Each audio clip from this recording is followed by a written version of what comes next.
Bom, nas imagens dá para ver, não é, Megali e Ellen, o passeio feito ali de moto sem máscara, né? Com vários outros motoqueiros atrás e tal. Aí depois que interrompe esse passeio, claro, o presidente da República mais uma vez provoca aglomeração, tira fotos ali com alguns apoiadores.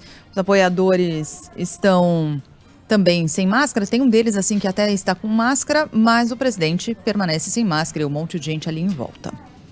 Bom, De que suspeita de fraude estaria falando o presidente? Qual?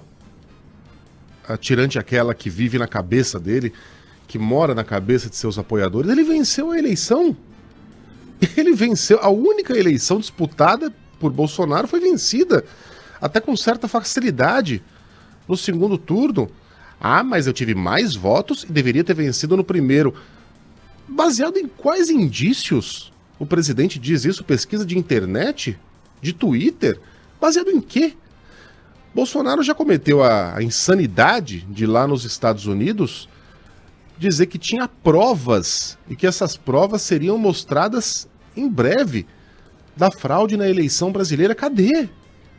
E ficou por isso mesmo. Que país é esse em que o presidente levanta uma dúvida não, faz uma acusação explícita contra um dos sistemas eleitorais mais confiáveis do mundo e fica por isso mesmo, como se nada? Ninguém obriga ou pressiona o presidente para que apresente essas provas, que obviamente não existem. Caso contrário, teriam sido apresentadas no primeiro dia, com estardalhaço, com hashtag criada pelo Carlos Bolsonaro. E fica tudo por isso mesmo. Nunca houve, nunca, desde que o sistema de urnas eletrônicas foi adotado aqui no Brasil, não é que não houve suspeitas, não houve indícios, por menores que sejam, de uma fraude relevante, de uma tentativa relevante em âmbito nacional de fraude nas eleições, principalmente nas eleições presidenciais. E o nosso presidente sai cuspindo essas palavras como se ele não tivesse a maior responsabilidade de todos de defender esse sistema por ser o comandante em chefe dessa nação. Que coisa impressionante. E aí passeia lá de moto, sem máscara, sem capacete. Eu me lembro quando a gente ainda tinha a capacidade de nos indignar com as pequenas coisas, viu, Ellen? Lembro de uma matéria da Folha de São Paulo, assinada inclusive pela minha amiga Júlia Duelib, que mostrava os filhos do presidente e uns amigos nadando na piscina do Alvorada.